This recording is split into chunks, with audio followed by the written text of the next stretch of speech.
Hey everyone, Steven here, and today I'm going to show you how to turn this N100 mini PC into a retro gaming console using Batocera, an open source operating system specifically made for retro gaming. In this video, I'll take you through step by step everything you need to know to get up and running and playing your favorite games. Today, we're using this Beelink S12 Pro with 8GB of RAM, a 256GB SSD, and everything you need in the box.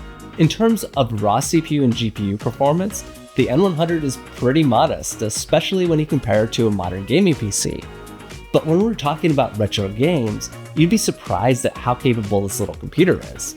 With the N100, you'll be able to emulate all of your favorite retro consoles from the 70s, 80s, and 90s, and even consoles into the early 2000s, like the Nintendo Gamecube, PS2, and even the Wii. To build our retro gaming console, we're really not going to need much, just the N100 mini PC, some sort of external storage like a USB thumb drive. This is just an old one that I had laying around. We'll need a game controller, something like an Xbox controller works great, and we'll need a keyboard, but we'll only need the keyboard for the initial setup, so feel free to borrow it from an existing computer. Well, the first thing that we're going to do is download Batocera, so we're going to go to batocera.org and click on Get Batocera Linux, and click on the desktop PC laptop version. This will download the ISO file, which is basically the disk image that you use to write to your USB thumb drive. While this is downloading, we're going to head over to download Beelink Etcher. So go to etcher.beelink.io. You can just Google it if you don't want to type it all in, and click download Etcher. And for this one, I'm using a Windows PC, so I'm just going to click download here and download. It'll take a few minutes for everything to download, but once everything does, go ahead and open up Beelink Etcher. And for this, I'm just going to open up my downloads and just launch the exe by itself. It's going to ask me for permissions if I want to go ahead and launch this program, and I'll say yes. Okay, once this is open, I'm going to select the file to flash, and for that, I'm using the Batocera image that I just downloaded. And selecting the target, I'm using my USB thumb drive. This is a 16GB USB thumb drive. Nothing special about it. It's pretty old actually, but it works just fine. So selecting that, hit select, and then flash. You just want to make sure that you're picking the correct USB drive, because if you pick the wrong drive, you'll rewrite all the information on it. Okay, it's asking permission, and it's going ahead and writing to my drive. So this will take a few minutes again, probably about 10, maybe 20 minutes, depending on the speed of your drive. So grab a cup of coffee and come on back in a second. All right, and when it's all done, it should look like this. We can go ahead and take it out of our computer and put it into our mini PC and get it all plugged in. Now that we've got our USB drive all loaded, we're going to go ahead and plug our mini PC up. So plug in your keyboard, your game controller, your HDMI cable, and make sure you plug in your USB thumb drive into your mini PC, power it on, and we're going to hit delete as we're booting up. What this will do is it'll enter the BIOS. Once we're in the BIOS, we're going to go over to this boot menu over here, and we're going to do a couple of things. One is go down to the UEFI hard disk drive BBS properties, and you want to make sure that basically just everything's disabled here. Then hit escape and make sure your boot option number 1 is set to the USB drive. This will just make sure that nothing tries to take over the boot process. There are a couple other ways to do this, but this is kind of the easiest, most straightforward way. Once you're finished, hit F4, hit yes, and it's going to go ahead and reboot the system, and it's going to boot off of our USB drive into Batocera. So now that it's booting into Batocera, it's going through and repartitioning the drive, basically making sure all the available storage that it has is available to load games. We're not actually going to load games on this drive because remember, it's booting off of the USB drive. We're actually going to be loading this onto a hard drive. It just has to go through this process, and once it's done, we'll do a couple of things to load up Batocera on the internal drive. All right, we're now booted into Batocera, and it took a couple of minutes for me, and I think that's mostly because I'm booting off of a USB thumb drive, which is just inherently a little bit slow. So the first thing that I'm going to do is I'm actually going to connect my controller up, and it's going to ask me to go through a pairing process. So once I get connected, I'm going to configure my controller. Go go ahead and hit all the buttons as they're shown on the screen here.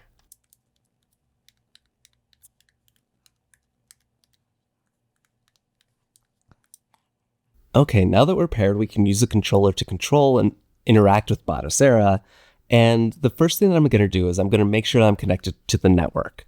On my mini PC, I'm actually connected over Ethernet, which is a great option, and it should automatically have me connected over the network. So I'm just going to hit the start button and go over to network settings, and we can see that I have an IP address, and that means that I'm connected over Ethernet and I have an internet connection.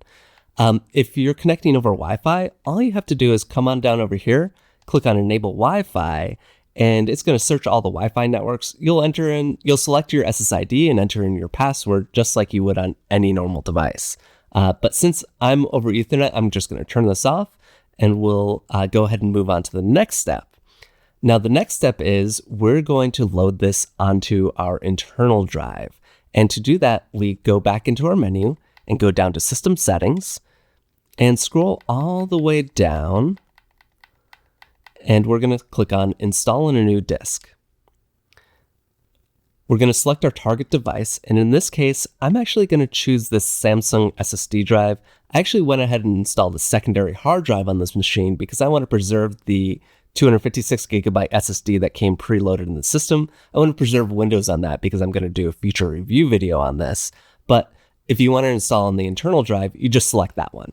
In this case, I'm selecting my Samsung SSD, and target architecture, you leave that the same, x86 64, which is the architecture of our N100 mini PC. And we want to click Yes, I am sure, and click Install. What it's going to do is it's going and downloading a new fresh version of the same image we downloaded. So again, this will take a few minutes as it's downloading. And then when it's finished downloading, it'll flash it to our SSD and we'll come back and reboot the system. But for now, we'll let this run and I'll come back once it's finished. And when it's finished, it should say finished like this, and we're going to hit OK. And we can now restart the system. So I'm just going to unplug the system and now turn it back on. But while I'm turning it back on, just like before, I'm going to be hitting the delete key to enter into the BIOS. Inside the BIOS, we'll go back to the boot menu, head down to UEFI hard disk drive BBS priorities, and make sure that the top option here is Batocera. Coming back, we're going to select our boot option number 1, and we're going to select hard disk Batocera. It might say NVMe Batocera, and that's totally fine. So go ahead and select this, hit F4 to save, and yes. And now it should be booting into Batocera. You can actually unplug your USB thumb drive because we're all done with that. And you can even unplug your keyboard because we're all done with that as well.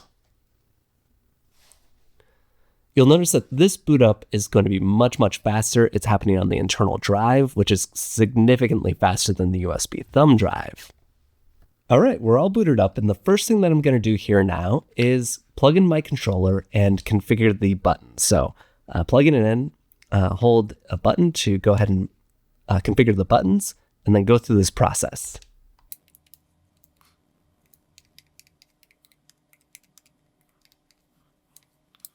And the next thing I like to do, because I'm actually using a controller that's Bluetooth, I'm going to go into the menu and go to Game Controller Settings, or Controller and Bluetooth Settings here.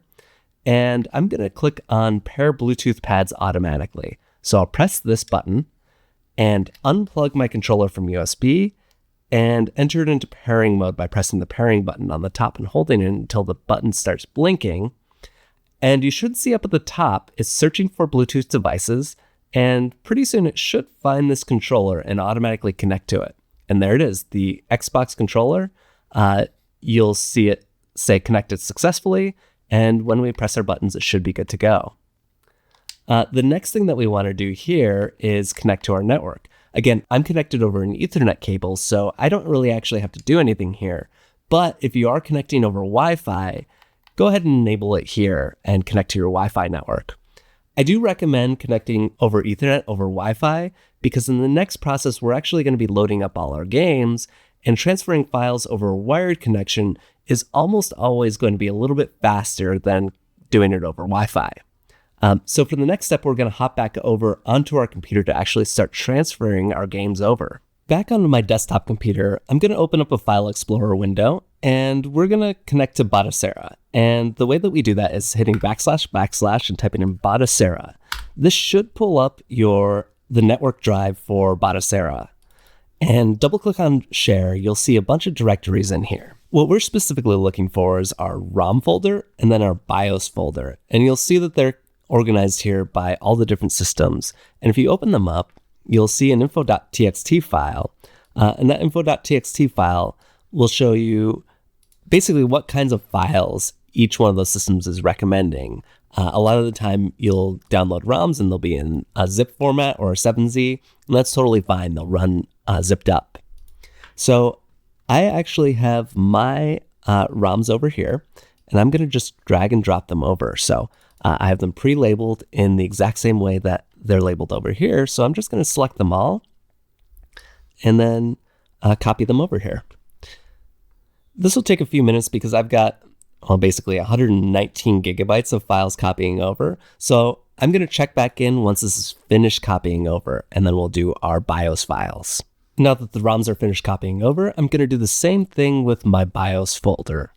So go ahead and go into the BIOS folder on Batocera and my personal BIOS folder, select them all, and again, copy over. Now, if you're looking for ROMs and BIOS files, unfortunately, I'm not going to be able to help you out in this video on how to find them, but a quick Google search or search on Reddit, and you should be able to be pointed in the right direction. Now that everything's copied over, we can hop back over to our mini PC. Now we're back on our mini PC, and what we need to do now is refresh the games list. And so go to your menu by hitting the Start button, and go to Game Settings, and Update Games List. Now what this is going to do is it's going to scan all of our ROMs files and populate them inside this list, so you should see everything showing up here, including all of my games.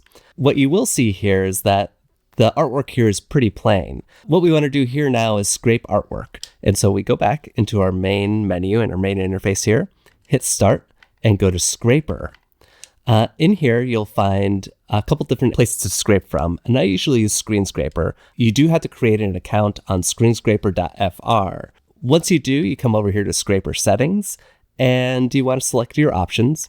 The options I like to use are all the defaults, except I like to add video. And what this will do is it'll give you a video preview on any game that you hover over, along with the option to use your video preview on your screensaver, which I think is just a really cool way to browse your games. Coming down here, I'm going to enter in my username and password, and then we'll get scraping.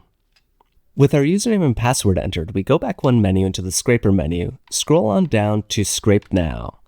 And if you entered your username and password correctly, you'll see the scraping menu in the upper right-hand corner, and that's just going to show you your status. It can take a few seconds per ROM that you're scraping, so if you have a really, really large library, it can take a while. So what I like to do is I actually like to keep my Batocera system running by running the screensaver while scraping's going. So I'll show you how to do that here. One of the weird quirks with Batocera is that when you disconnect it from a display, it actually goes into deep sleep mode, so it actually stops your scraping. And so what I'm going to do here now is go under User Interface Settings and Screensaver Settings, and I'm going to change the screensaver type to black.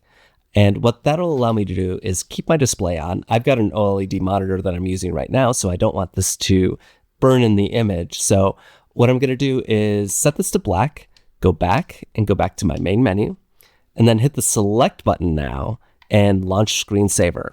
And when I launch Screensaver, then it turns the display to black and it keeps running in the background. All I have to do is hit any button on my controller and it'll bring back the user interface so I can check where it is.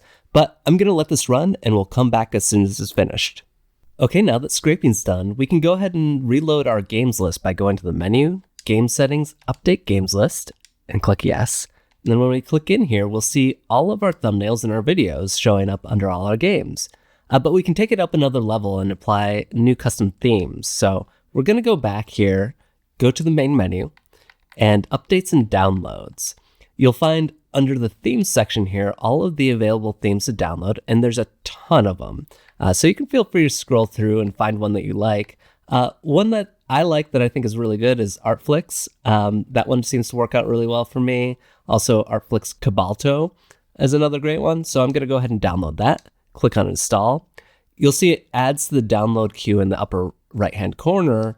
And some of these actually do take quite some time to download. So we're going to pause right here and wait for this to finish downloading, and then we'll go ahead and update our theme. And now that the theme is installed, we can go ahead and apply it by going into the menu again, user interface settings, theme set, and selecting our new theme. When we go back, the new theme will load up, and you can see all of the new artwork here. And when you go in, you can see a lot of different things about this theme, like they put it inside this virtual CRT, put it along the system, and you can even see the different logo artwork here, which I really like. The other thing that I like is down at the bottom, you can see an overview of the game along with the community rating of the overall game. So if you're ever browsing through a very large library, you can see a very quick snapshot of what the game might be about. Now we have to change a setting to get audio working on this device. And so what we'll do is we'll hit the start button to enter the menu, scroll on down to system settings, and we'll scroll down here to audio profile. And here we're going to select where we want the sound to come out. And so here I want the sound to come out of the HDMI ports. And so we select there, go back, and you should start hearing sound playing through the connection. The last thing that I want to show here are a few optimizations to get some of our systems to work a little bit better. So one of the things that I like to do specifically for my older 8-bit games is when I'm playing these games, and I boot in, these blocky pixels, they just don't look correct to me. And so to fix this, what we're going to do is we're going to apply shaders on top of this. So quitting back out of the game, I'm going to go ahead and go to my main menu and go to game settings and scroll down over to game renderings and shaders. And you can apply a shader set to this. And the one that I like the most for the system is the ZFast shader. And then I turn these other two off because they don't work together very nicely. So turn them off. And then when you go back into the game that we were just playing, you'll see that a shader is now applied and it looks a little bit more natural like a CRT. When we play these games on newer displays, the games were originally rendered so that they would work really, really well with a CRT because of the way they render pixels. But when we look at it on a modern display, the pixels are just a little bit too clean, a little bit too, so to speak, pure. And so I really like applying shaders onto these. So you can see it here that, kind of the stars and things look a little bit more natural, like they would be back in the day on an older CRT. The next thing that I want to show is optimizing for one of my favorite systems to emulate, which is the NeoGeo. And I'm going to pop over here. I'm going to go into this Metal Slug game. And you'll see here in this game that it's actually not terribly well optimized for the original system. If you were to play this on an original NeoGeo, you'd get frequent frame rate dips in this game. So we can actually fix that. Here, I'll give you an example here. Okay, you can start to see it here where there's a lot of explosions going on. You can actually see the frame rate starting to really stutter and slow down. And we can fix that. And so the way that we do that is we'll exit the game, and inside of the NeoGeo menu, hit the select button. And we're going to go down to Advanced System Options. And there's an option down here. If we go to CPU clock here and change it from auto, and we can bump it all the way up to 200%. And I've had really good success with this. And if I go back into this game, all of our frame rate stutters should not be fixed. And it'll actually play a little bit better than the original game did on the original system. If you like the original system and you want to play for the purity of what it is, don't change the setting. But for me, I really like the smoother gameplay on this game, specifically the Metal Slug series, which, by the way, is one of my favorite game series on NeoGeo of all time. Another setting that I like to change is autosaving. And so inside of here, what we can do is we can turn on autosave load. And what this will do is for compatible games or compatible game systems, when you exit a game and relaunch it, it'll automatically save a state and it'll bring you back to exactly where you were before. So here we'll go ahead and we'll load up, let's just say Contra here, and start up a game.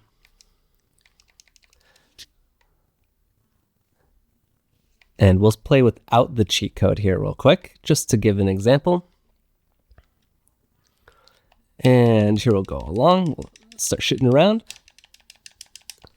And then let's just say that we want to quit now and come back into the game. You'll notice that as soon as I come back in, I'm likely going to lose a life. So let's go on and see that happen. So coming back into the game, we'll see that it loads my current state, and there it goes. There I lost a life in probably the simplest way. The next thing that I want to show is retro achievements. So we're all familiar with achievements in modern games where if you get to a certain point of the game or you accomplish something, that you get a little achievement pop up. And it's a fun way to kind of see a reward in your progress in a way that's other than beating the game. And we can do that actually in our retro games. There's a great system called Retro Achievements. So to do this, what we're going to do is we're actually going to come back into the game settings, and we're going to go to Retro Achievement settings. We'll turn Retro Achievements on and enter in our username and password. And once we're finished entering our username and password, we can go take a look at the other options.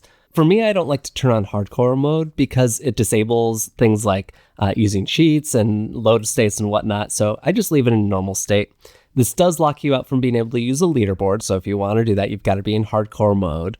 But one thing that I do like to change is I like to change the unlock sound. And I like using the Xbox 360 achievement myself. It'll play the sound and show a little pop-up. So I'll give a little demonstration here of how that works.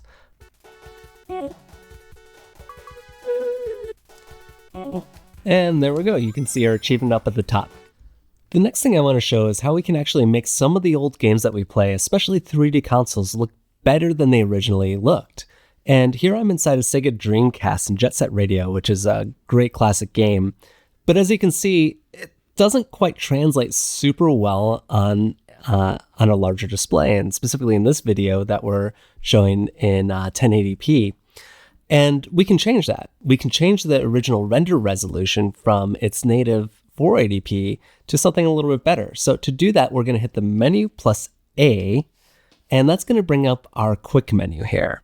And we can go down into the core options, and we'll go down over here to video, and we change the internal resolution. And we can change the internal resolution to actually be native 1080p. So we're going to do that here, and go ahead and go back, and we'll resume the game. And now you can see that it's actually rendered at a much, much higher resolution, and the gameplay looks much, much better than even the original. So this is a great way to make those retro old games play like new almost on your modern flat screen TV.